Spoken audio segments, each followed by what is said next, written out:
Hey everybody, it's Natalie McKenzie with The Whole Woman, and it's 6 o'clock here on the East Coast. That makes it quarantine time. We are chatting with a special lady today, so I brought out the wine, and the temperatures have dropped. So I just needed a little warm up today. Anyway, welcome to Quaran-Tea.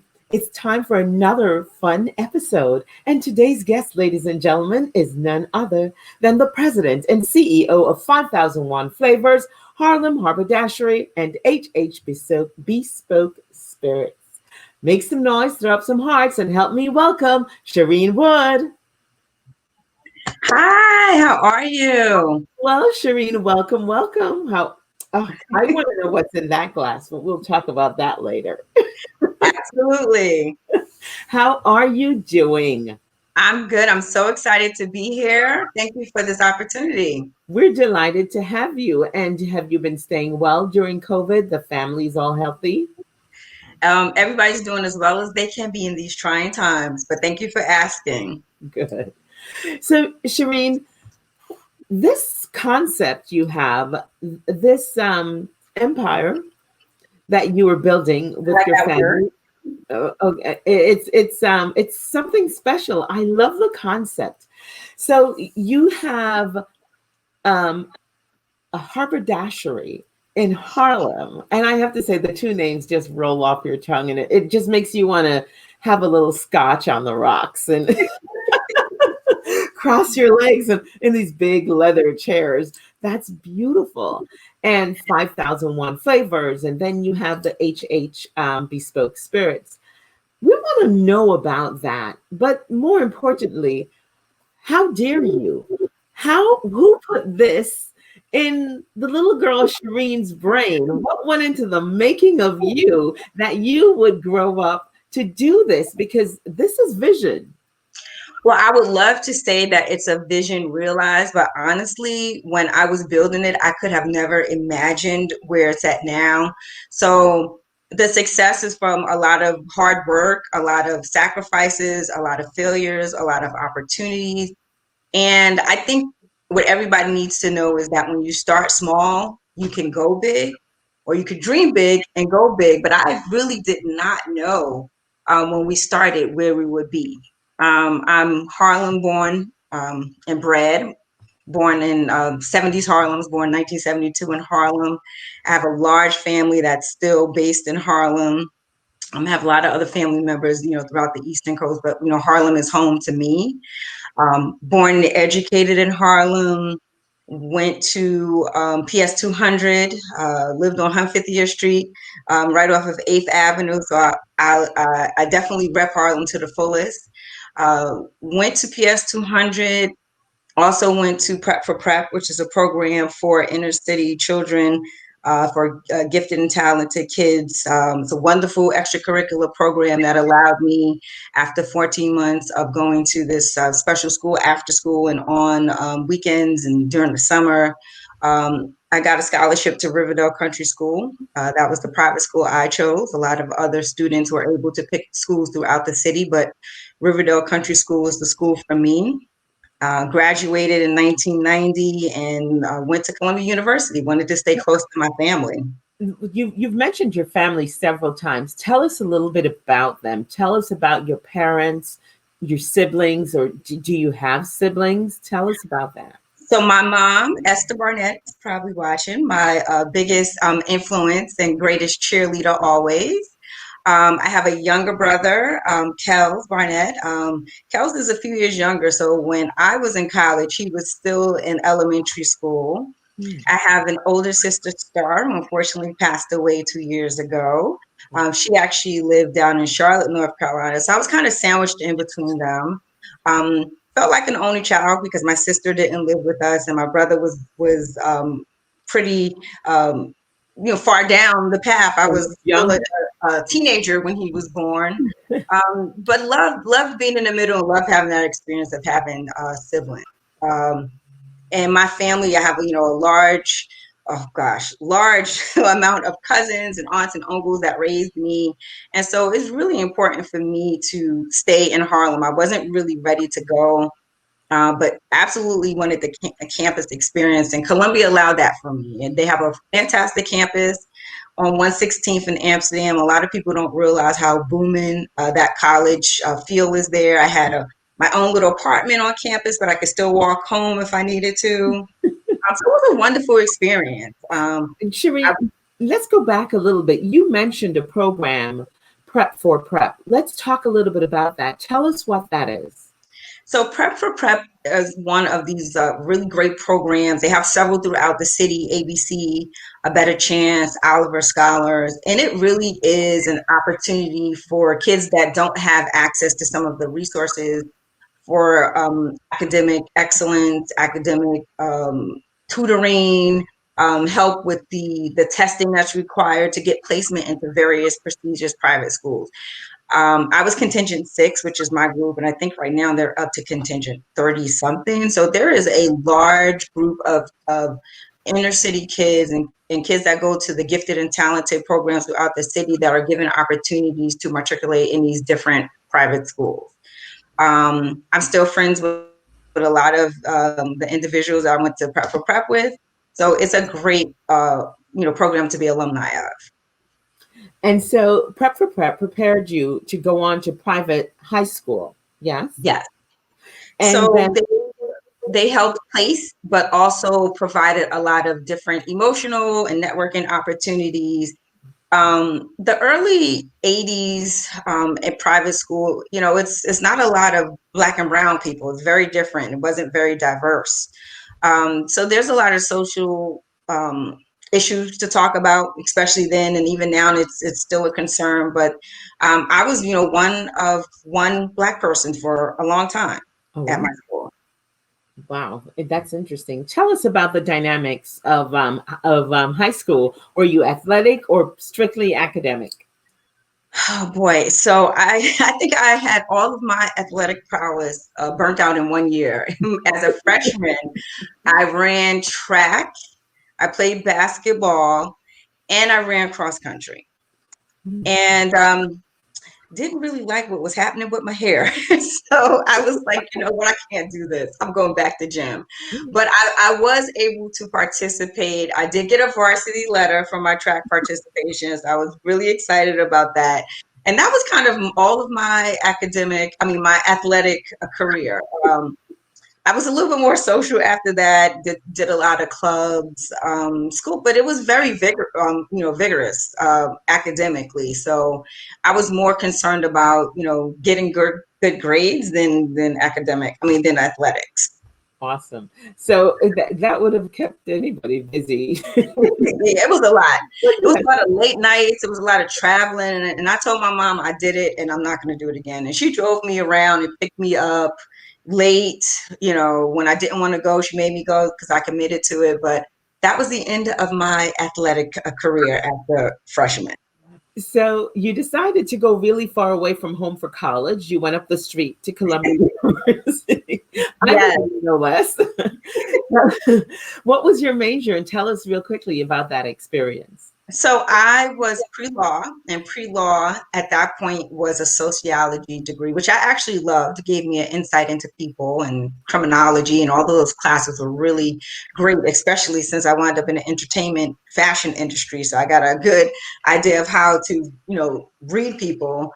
But I lived above the law school, and that was my plan because it sounded good, and you either wanted to be a doctor or a lawyer. I didn't really have a career trajectory. But looking at the law students, I didn't see a lot of enthusiasm in their faces, and starting to talk to them as, I went back and forth to my dorm. I realized law was not for me, but I was so deep into my major that I didn't want to change majors because I didn't want to lose those classes. Um, at that very same time, Guy, who was my then boyfriend, now husband and business partner, Mm. literally asked me like, hey, I want to, I'm thinking about starting this business. Could you handle the administrative and organizational aspects of it? He does all the creative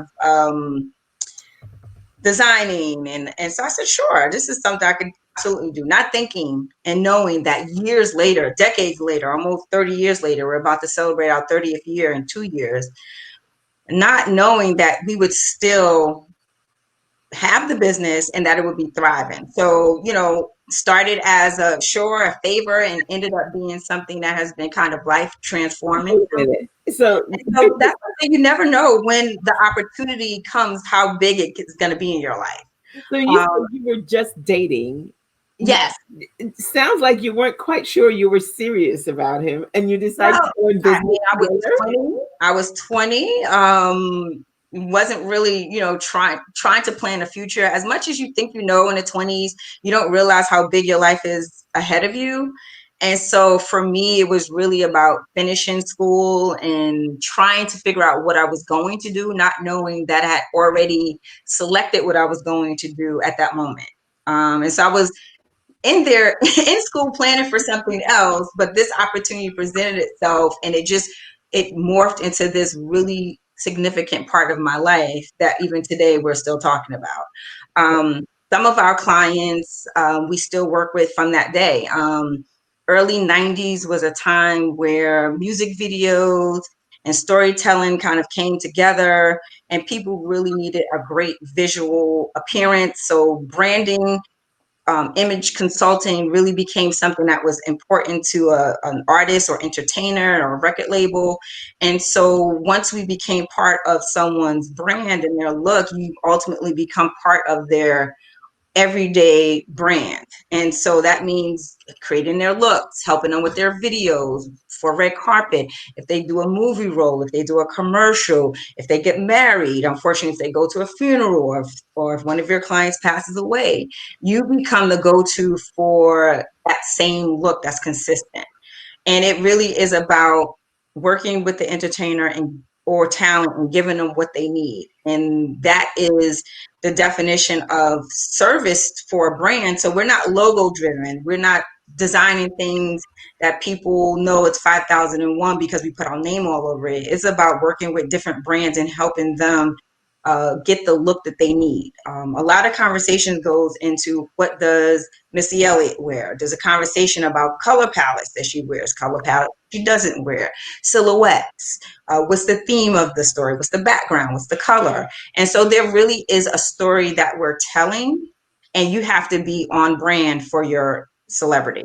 And so even though we do fashion, a lot of times I always say our product is an intersection of service, fashion, entertainment, and sports because we're all over the place. We're not just doing fashion. We're ultimately delivering a service to our client and kind of behind the scenes, but a lot of people seem to know who we work with, how our clothes look. The liner notes of the early 90s and CDs really help a lot of people kind of keep track of who we've done. Social media did not exist then. So now it's easier for us to kind of show our work and so people can see, oh my gosh, we worked with Missy, with her first album cover when she came out, when she had on her leather baseball jacket. We've worked with Aretha Franklin, Lady Gaga. Right now we're working with DJ Khaled, um, oh gosh, Daddy Yankee, LeBron James, basically the who's who in sports and entertainment we've worked with. And the So, good thing is that the personalities keep, getting pumped out and we keep working with them. but before we go on, I want to ask, what was Guy's concept, or what was the need that Guy was filling when he had the first idea to do this? Well, one, my husband is fly. His dress is really great. And so he himself would get stuff custom made because what he needed as a big guy was not available in the marketplace. And so ultimately, a lot of our first clients, excuse me, were also big guys, Heavy D, Gerald Levert, and the look that they wanted was not in the marketplace. And so we had to literally create for them the look, the persona. What feeling do you want to evoke? What clothes do you want to wear? And it would always be pictures of stuff that weren't made in their size. Big and tall stuff was not sexy. So literally to give them a look that they always wanted was what really was our first success, is that creating a package of styling for Hev at Uptown was one of our first great success. We worked with Andre Harrell, one of the gentlemen that helped us get in the door. Andre, put a stamp and said, yes, these guys are dope. Let's hire them. Guy and our other partner, styled and worked with them. On that set was an intern, Sean P. Diddy Combs, who would have known, Puff was still in at Howard University. He was an intern. And so literally the intern became a mogul in 2 years, and he starts working with this guy. He's like, oh, he's gonna love him, but he needs a look. His name, Christopher Wallace. And so literally it becomes an opportunity for people to continue to refer clients. Puff started working with Rodney Jerkins, who introduced us to Missy Elliott, who introduced us to Timberland. And so you just literally, we were working with camp and different camps. So I love the early 90s. I mean, we did some of our greatest work there. A lot of people know us. We've contributed to a lot of different pop culture exhibits because a lot of our items are now part of pop culture. We're in the Rock and Roll Hall of Fame. And so who would have known that fashion is something that ultimately becomes something that's part of pop culture and history? So it sounds to me like 5001 Flavors was the first baby of you and Guy. Yes. And then you've mentioned family so many times. Let's talk about the family you've created together. So what happened is we are still currently working with a lot of these artists. And we have customers now that are not celebrities, but they have their own red carpet moments. So Harlem Haberdashery was created about 10 years ago to answer that call. And it is more retail based. We're at 245 Lenox Avenue in Harlem. Our kids, my bonus kids, my brother are all older and have their own fashion empires that they are building. Mm-hmm. It's a family owned and operated business. But our goal was really to create a lifestyle brand. And so Harlem Haberdashery, the brand aesthetic is almost like a home. If you follow us on Haberdashery NYC, you will see that it is styled like a brownstone. So it's like when you come into our store, you come into our family. And it really is about legacy, fashion, tradition, honoring Harlem and the swag that, got everybody their fashion bug that bit of my entire family. But it really is also about creating for me, a transferable business of legacy and wealth. And it was really important that we create a brand that could live beyond us. And so 5001 was more service. So we wanted to create like a retail experience that could grow into a lifestyle experience of different categories. So anything that you see Harlem Haberdashery put out is things that we love, things that we wear ourselves, things that we design, we know that other people love. It's about obtainable luxury, the look for less. So a lot of our things have a high look, but not necessarily a high price point. And so, statement pieces, statement design, statement products. So let's talk a little bit about your family, your children, how the business is growing and expanding within your family. Tell us about your offsprings. So Guy Jr. has his own Billionaire New York line, which right now is specialty blazers and outfits, and he does really great outfits. Oh, that's my daughter, Sydney. Oh my gosh, that's my first important job. my 12-year-old daughter, Sydney, who is the princess of the fashion empire. My brother, Kels Barnett, has Dead Couture. He also is founder of an organization we'll talk about later, Take Care of Harlem. My daughter Brittany is not directly involved with the business, but she has her own fashion line. So it really is about loving the fact that future generations have now started their own brands, and we have inspired them to do something for themselves and leave their own legacy. So this family picture that we're looking at is actually the picture that we use on our HH Bespoke Spirits. We'll get into that later too. So you'll see going from left to right, my husband Guy, who I'm happily married to. Myself, I'm sitting down in a chair. My brother Kels, Lewis, who is a friend that's become a loving family member, and I've known him for over 30 years. He actually was a stylist with us a long time ago at Uptown Records. Ashley Muhammad, who is a lovely family member and has her own uh, brilliant brand, Be Iconic, that's doing great things. She's our style curator. And there is our Guy Wood Jr., Mr. Black Billionaire himself, but now billionaire in New York. And so our goal really is to promote Harlem Haberdashery, but also help everyone with their burgeoning brands and building up their own fashion legacies and businesses. This is quite exciting. Now, you've mentioned a few times that you've got the 5001 flavors. You have Harlem Haberdashery, and then there's HH Bespoke. Let's talk a little bit about that because you have been mentioned in quite a few places for the work that you're doing. So, well, first we'll talk about the spirits. I'll show you the bottle because I'm so proud of it. Oh, no, we got to talk about, before we talk about the booze, we got to talk about the social media, the social service that we do. So, yes, so part of Harlem Haberdashery is that we are committed to the community. And like I said, when you come into our store, it's like you come into our family. And we always say that family takes care of family. So for us, Take Care of Harlem is our give back to the community. We are committed to helping the future generations of Harlem. We have a lot of different community partners, including Harlem Hospital Center and the Boys and Girls Club of Harlem that we routinely support. I can't get my words out today. But we have certain philanthropic drives throughout the year where our goal is to collect certain items and give it out to our community partners.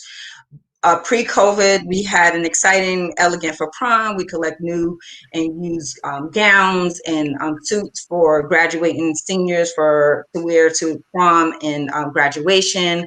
We have a Cool for School community drive to benefit about 500 bags to Boys and Girls Club of Harlem. And we have a toy drive that benefits the Boys and Girls Club of Harlem. So our goal really is to kind of give back. You're getting it done and you're helping others. That's the part about you that I found most impressive. You have all this mentions, you're working so much with celebrities. And then I know you've been mentioned a lot, especially by Black Enterprise. They did a nice feature on you guys and they talked about the spirits. Yes. So we're going to show a little bit about that feature from them. Excellent.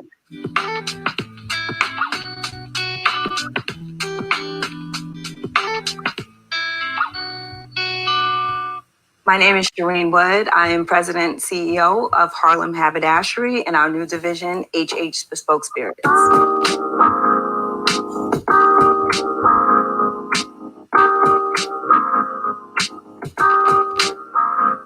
Harlem Haberdashery is a family-owned and operated business. We are from Harlem. We love Harlem.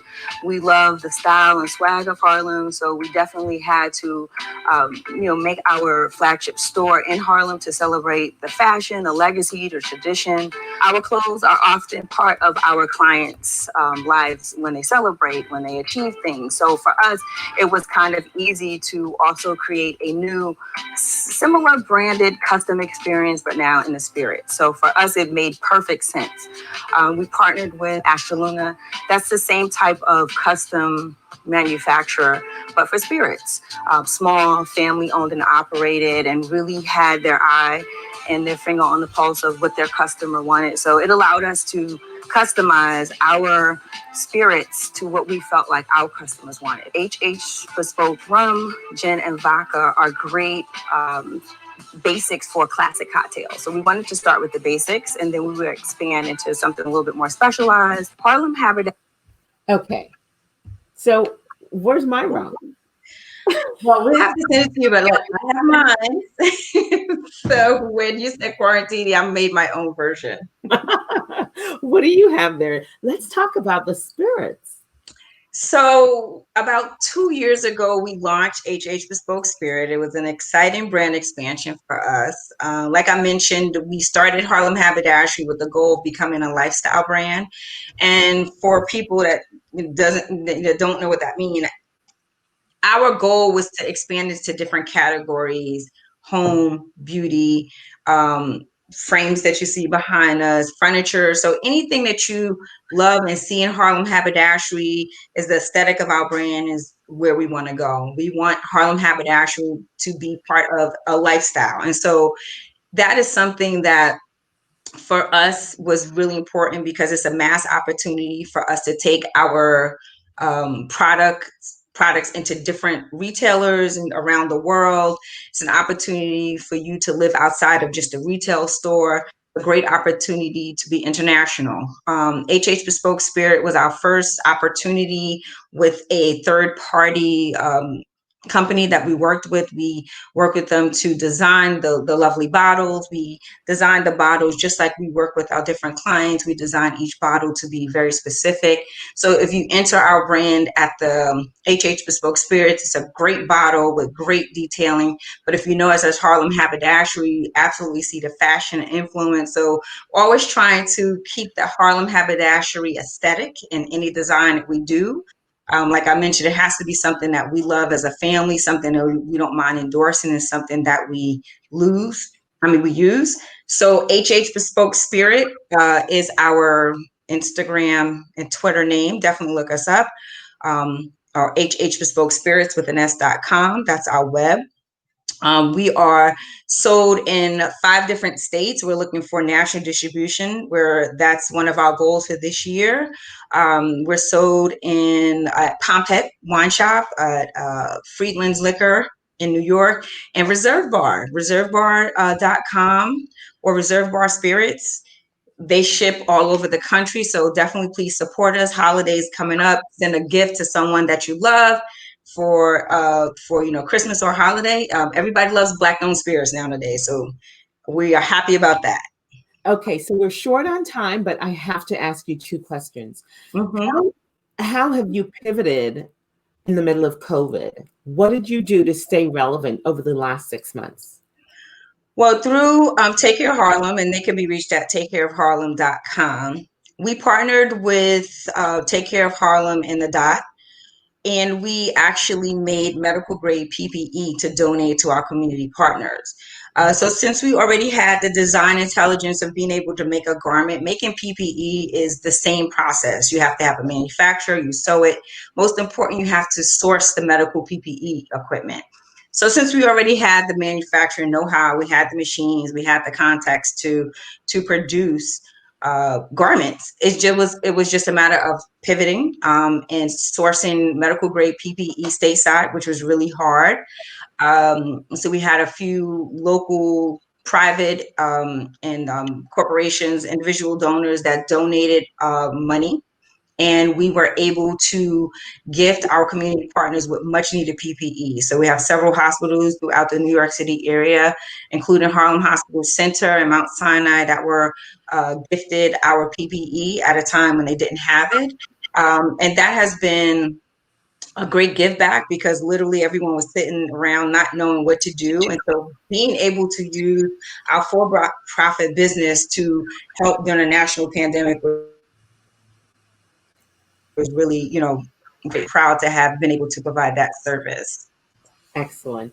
And okay, so we've got that pandemic going, and then we have the social unrest.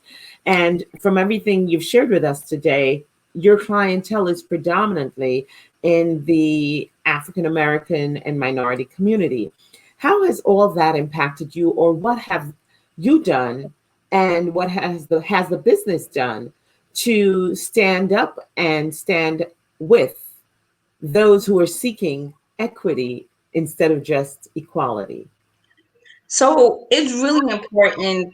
The civil unrest provided a lot of eyes on a lot of different Black businesses after the unrest, after the protest, and there was a lot of conversation about, uh, like Black Wall Street. What happened to that?